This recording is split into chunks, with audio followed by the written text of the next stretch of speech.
मुलांनो, मागील विषयात तुम्ही प्राण्यांमधील परिवहन प्रणालीबद्दल शिकलात, ज्यामध्ये रक्ताचा घटक,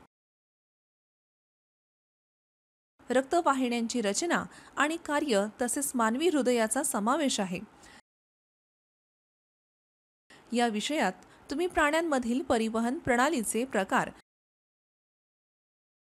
आणि त्यांच्या उत्क्रांतीबद्दल जाणून घ्याल, जो इयत्ता 10वी जीवशास्त्राच्या जीवन प्रक्रिया या धड्यात समाविष्ट आहे. शिक्षण परिणाम. या प्रकरणाचा अभ्यास केल्यानंतर तुम्हाला खालील गोष्टी समजतील. रक्त परिसंचरणाचे प्रकार, हृदय चक्रातील घटना, हृदयाचे ठोके आणि रक्तदाब, लसिका प्रणाली,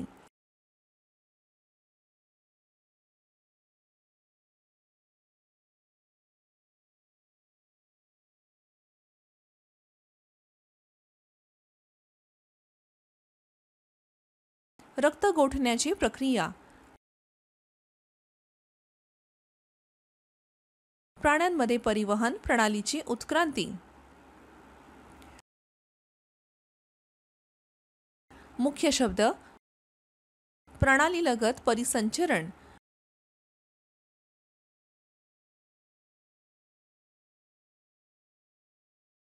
फुफ्फुसीय परिसंचरण,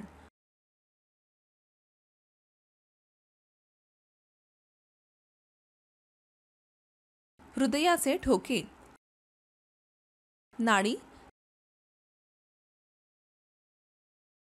सिस्टोलिक दाब,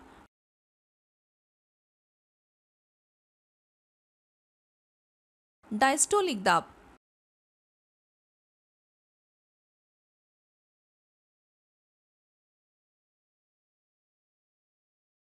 उच्च रक्तदाब, स्फाइग्नोमॅनोमीटर,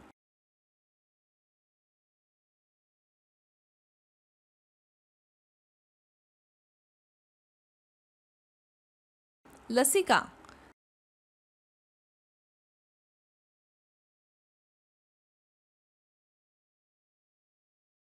चला या संकल्पनाच्या नकाशात परिसंचरण प्रणाली पाहूया.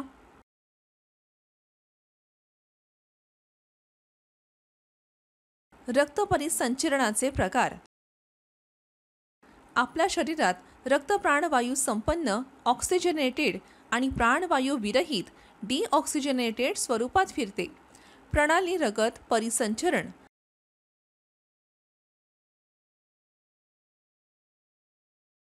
हृदयाच्या डाव्या निलयामधून वेंट्रिकल प्राणवायू संपन्न रक्त विविध अवयवांपर्यंत पोहोचते आणि त्यानंतर प्राणवायू विरहित रक्त उजव्या अलिंदात ॲट्रियम परत येते.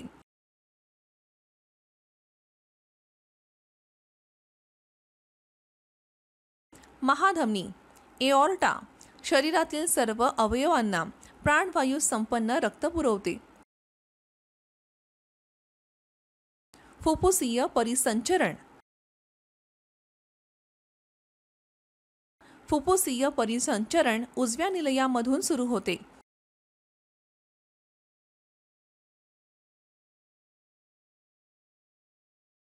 फुफ्फुसीय धमनी पल्मिनरी आर्टरी प्राणवायू विरहित रक्त फुफ्फुसांकडे नेते.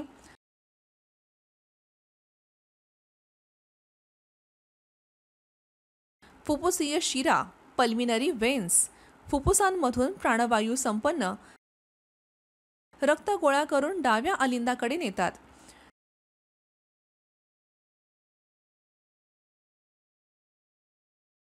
कोरोनरी परिसंचरण.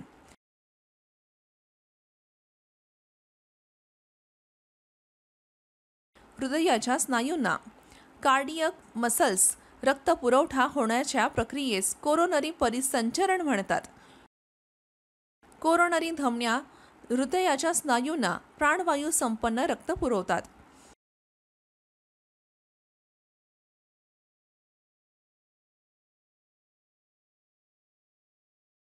हृदयाच्या स्नायूंमधून प्राणवायू विरहित रक्त कोरोनरी शिरांद्वारे उजव्या अलिंदात पोहोचते.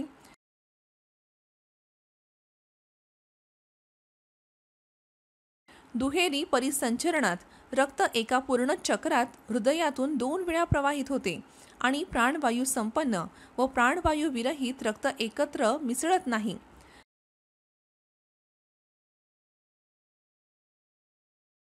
काही प्राण्यांमध्ये मात्र प्राणवायू संपन्न आणि प्राणवायू विरहित रक्त मिसळते आणि हृदयातून फक्त एकदाच प्रवाहित होते.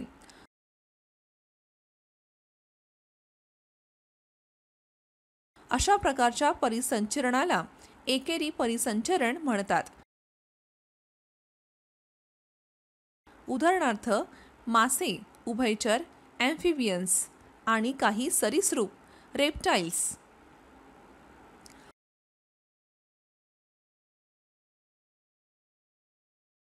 हृदयस्पंदन. हृदयाच्या आलटून संकुचन, आकुंचन आणि प्रसरणाने सैल होण्याने रक्त परिसंचरण सतत सुरू राहते. हृदयाचा एकदा संकुचन आणि प्रसरण होणे म्हणजेच एक हृदयस्पंदन, धडधड. निरोगी व्यक्तीच्या हृदयाचे दर मिनिटाला साधारण 72 स्पंदन होतात.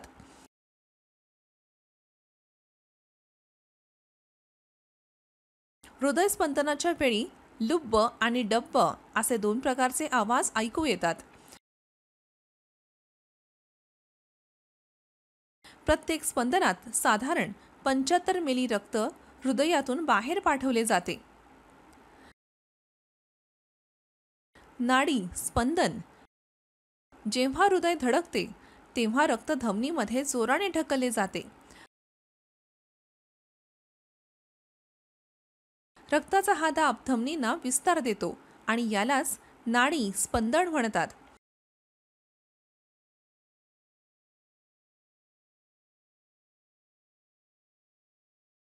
मनगटाजवळील धमनींवर बोट ठेवल्यास नाडीचा स्पंदन जाणवते.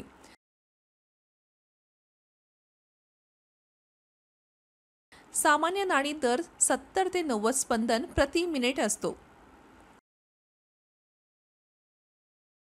हृदयचक्र. मानवी हृदय गर्भावस्थेच्या 21व्या दिवशी धडकायला सुरुवात करते.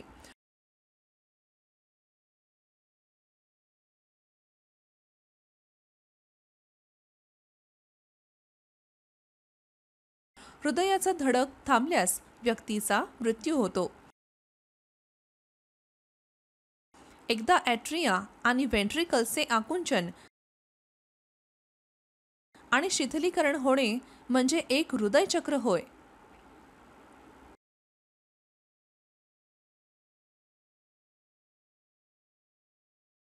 कल्पना करा की हृदयाच्या 4ही कप्प्यांमध्ये विश्रांती शिथिलीकरण झालेली आहे. वेना कावा आणि पल्मोनरी शिरांमधून रक्त अनुक्रमे उजव्या आणि डाव्या अलिंदामध्ये ॲट्रिया प्रवेश करते. आता ॲट्रिया आकुंचन पावतात, ज्यामुळे रक्त व्हेंट्रिकल्समध्ये ढकलले जाते. जेव्हा व्हेंट्रिकल्स रक्ताने भरतात तेव्हा ते आकुंचन पावतात आणि ॲट्रिया शिथिल होतात. व्हेंट्रिकल्स आकुंचन पावताच रक्तदाबामुळे ऑर्टा आणि पल्मोनरी धमन्यांमध्ये ढकलले जाते.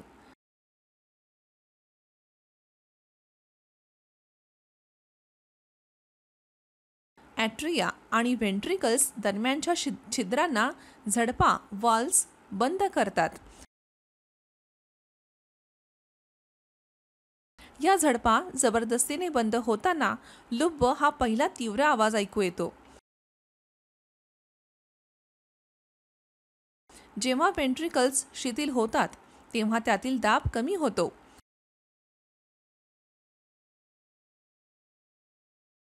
धमन्यांमधील रक्त परत व्हेंट्रिकल्समध्ये यायचा प्रयत्न करते. मात्र रक्तवाहिन्यांमधील झडपा हे रक्त मागे जाण्यापासून अडवतात. यामुळे डब्ब हा मंद आवाज ऐकू येतो आणि पुन्हा हा चक्रक्रम सुरू होतो. हृदयातील घटनांचा हा क्रम सतत सुरू राहतो. याला हृदय चक्र म्हणतात. हृदय चक्रामध्ये एक सक्रिय टप्पा सिस्टोल आणि एक विश्रांती टप्पा डायस्टोल असतो.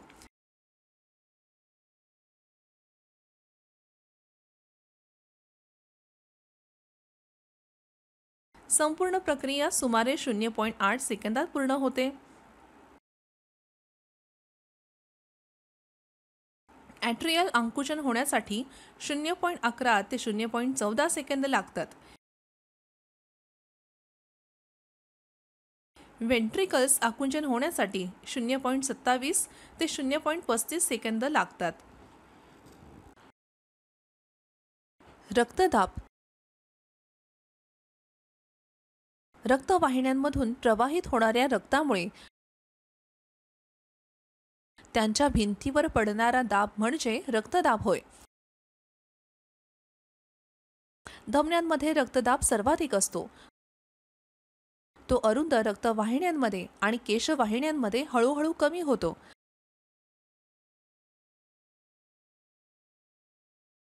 तर शिरांमध्ये तो सर्वात कमी असतो.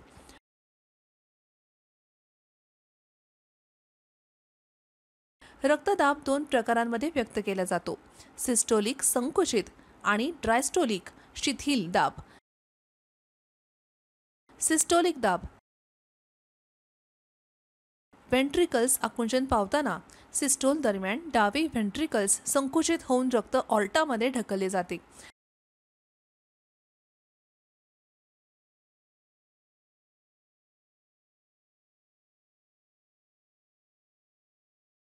यावेळी दाब सर्वाधिक होतो. याला सिस्टोलिक दाब म्हणतात.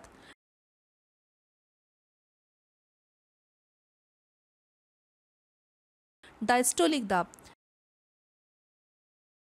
वेंट्रिकल्स शिथिल होताना डायस्टोल दरम्यान रक्तदाब सर्वात कमी होतो. यालाच डायस्टोलिक दाब म्हणतात.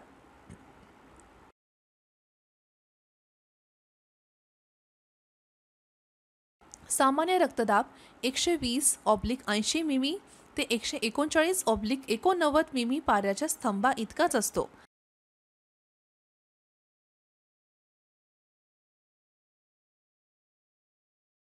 रक्तदाब मोजण्यासाठी स्पिग्नोमॅनोमीटर या यंत्राचा वापर केला जातो. रक्तदाब सातत्याने जास्त राहिल्यास हृदयविकार किंवा मेंदूच्या रक्तस्रावाचा धोका वाढतो.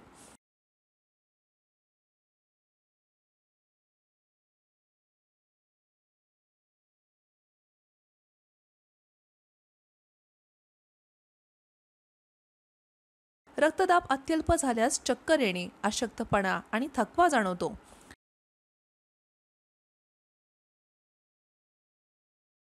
लसिका तंत्र. लसिका तंत्रामध्ये लसिका केशवाहिन्या, लसिका वाहिन्या, लसिका ग्रंथी आणि लसिका नलिका यांचा समावेश होतो.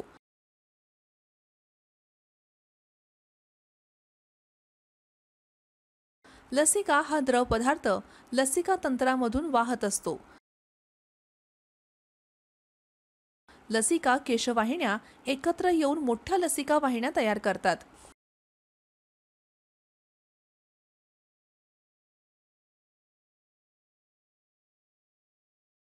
लसिका ग्रंथी या वाहिन्यांच्या मार्गावर असलेल्या लहान अंडाकृती संरचना असतात.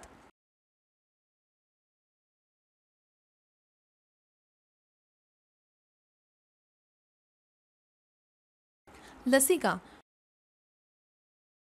कोशिकांमध्ये असलेला अतिरिक्त द्रव लसिका केशवाहिन्यांमध्ये वाहून जातो.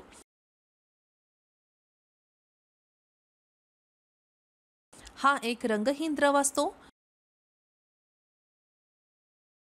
जो रक्तातील प्लाझ्मा सारखा असतो,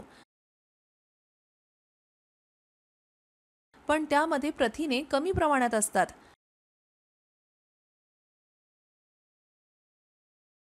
यामध्ये पाण्याचे अंश, ऑक्सिजन, कार्बन डायऑक्साईड, पोषण द्रव्ये आणि पांढऱ्या रक्तपेशी WBC असतात.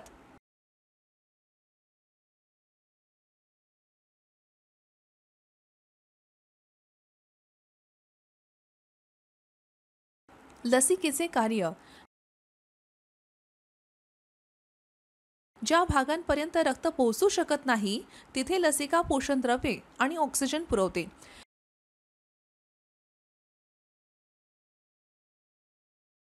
शरीरातील अतिरिक्त द्रव आणि चयापचयाचे अवशेष दूर करते, तसेच ऊतकांमधील प्रथिने रक्तात परत आणते.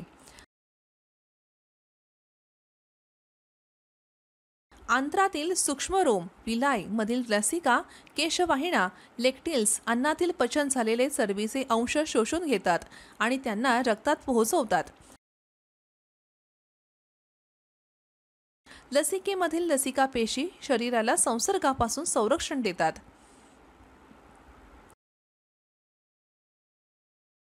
रक्ताच्या गुठळीकरणाची प्रक्रिया. रक्ताचे गुठळीकरण ही त्याची एक महत्त्वाची गुणधर्म आहे. प्राण्यांना गंभीर जखमांपासून वाचवण्यासाठी रक्ताच्या गुठळीकरणाची मदत होते. जखम झाल्यास 3 ते 6 मिनिटात रक्त गुठळीत होते. जखमेतून बाहेर पडणारे रक्त थोड्याच वेळात लालसर ठिसूळ पदार्थाने भरते. याला रक्ताची गुठळी म्हणतात.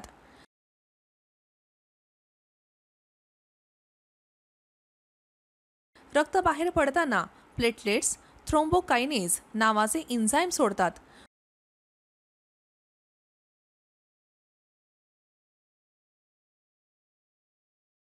थ्रोम्बोकायनेज प्रथिने थ्रोम्बिनमध्ये रूपांतरित करते.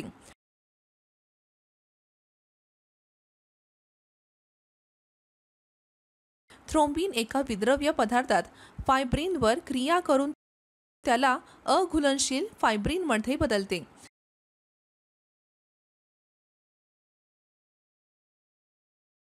फायब्रिन तंतूमध्ये रक्तपेशी अडकून रक्ताच्या गुठळीचा निर्माण होतो.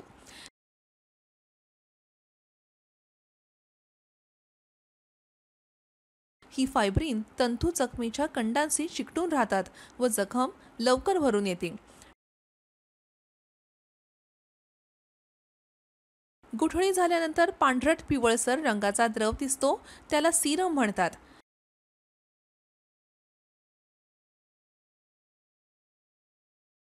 सामान्यतः 3 ते 6 मिनिटात रक्त गुठळी होते, पण काही लोकांमध्ये हे जास्त वेळ घेतो. याचे कारण व्हिटॅमिन के ची कमतरता असते. काही अनुवांशिक विकारांमध्ये रक्त गोठत नाही.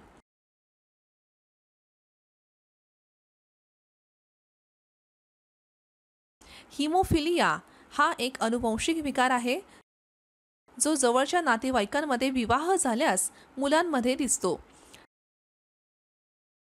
थॅलेसेमिया हा देखील रक्ताशी संबंधित अनुवांशिक विकार आहे. परिवहन रक्ताभिसरण प्रणालीचा उत्क्रांती प्रवास. युनिसेल्युलर जीवांमध्ये उदाहरणार्थ अमिबा, प्रोटोप्लाझ्ममध्ये नैसर्गिक हालचाली होतात. हे ब्राउनीय हालचाली म्हणून ओळखले जातात, ज्यामुळे पोषण द्रव्ये व ऑक्सिजन प्रोटोप्लाझ्ममध्ये फिरतात.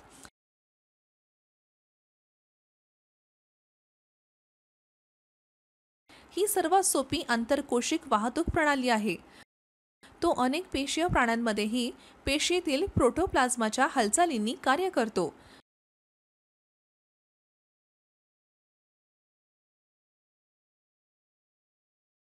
अनेक पेशीय प्राण्यांमध्ये अधिक जटिल वाहतूक प्रणाली विकसित झाली आहे.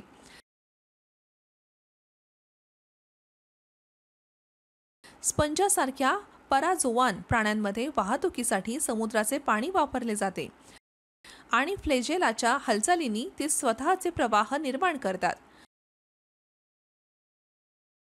हायड्रा आणि जेलीफिश सारख्या स्मिदारियन्समध्ये गॅस्ट्रोव्हेस्क्युलर गुहा असते, जी पचन आणि वाहतुकीची कार्य पार पाडते. फॅसिओला हेपॅटिका लिव्हर फ्लूक सारख्या फ्लॅटी हेल्थ मीन्समध्ये पचनसंस्था खूप शाखायुक्त असते आणि अन्न थेट पेशींना पुरवते, तर विषारी पदार्थ उत्सर्जन प्रणालीद्वारे गोळा केले जातात. नेमेथेल्मिन्स उदाहरणार्थ गोलकृमी मध्ये स्प्युडोकोएलॉम साहित्य गोळा करण्याचे आणि वितरणाचे कार्य करते. ॲनेलिड्स हे पहिले युकोएलोमेट प्राणी आहेत ज्यांनी रक्त प्रवाहित करणारी नाडीजन्य वाहिका विकसित केली. त्यांच्यात रक्त हे वाहतुकीचे माध्यम असते. ऑर्थोपोडांमध्ये उदाहरणार्थ कीटक, कोळी, खेकडे रक्तपंप करणारा हृदयासारखा स्पंदनशील अवयव विकसित झाला आहे. तथापि त्यांच्यात रक्तवाहिन्या नसतात आणि रक्त थेट उतींमध्ये वाहते व पोषण पुरवते.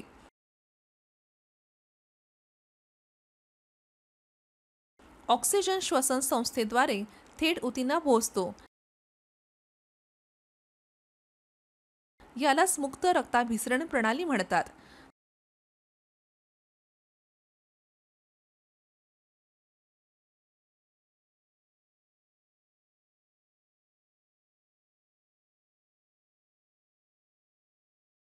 दुसऱ्या प्रकारात प्रणालीत रक्तवाहिन्यांद्वारे पोषक तत्वे वाहून नेली जातात. हिला बंद रक्ताभिसरण प्रणाली म्हणतात. ही प्रणाली ॲनेलिड्स, एकोनोडर्म्स, ऑक्टोपस सारखे सिफालोपॉड, मॉल्स आणि सर्व उच्च सजीवांमध्ये आढळते. लक्षात ठेवण्यासारखे महत्त्वाचे मुद्दे: हृदयाच्या धडधडी दरम्यान दोन प्रकारचे आवाज ऐकू येतात, लप्प आणि डब्ब. हृदयाच्या एका संकुचन आणि शिथिलीकरणाला हृदय चक्र म्हणतात.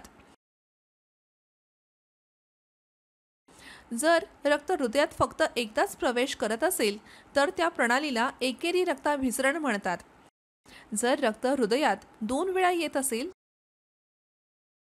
तर त्या प्रणालीला द्वैरी रक्ताभिसरण म्हणतात. रक्तवाहिन्यांद्वारे रक्त पोषक तत्वे शरीरात वितरित करत असेल तर त्या प्रणालीला बंद रक्ताभिसरण प्रणाली म्हणतात. मुक्त रक्ताभिसरण प्रणालीमध्ये रक्त थेट उतींमध्ये वाहते आणि त्यांना पोषण पुरवते.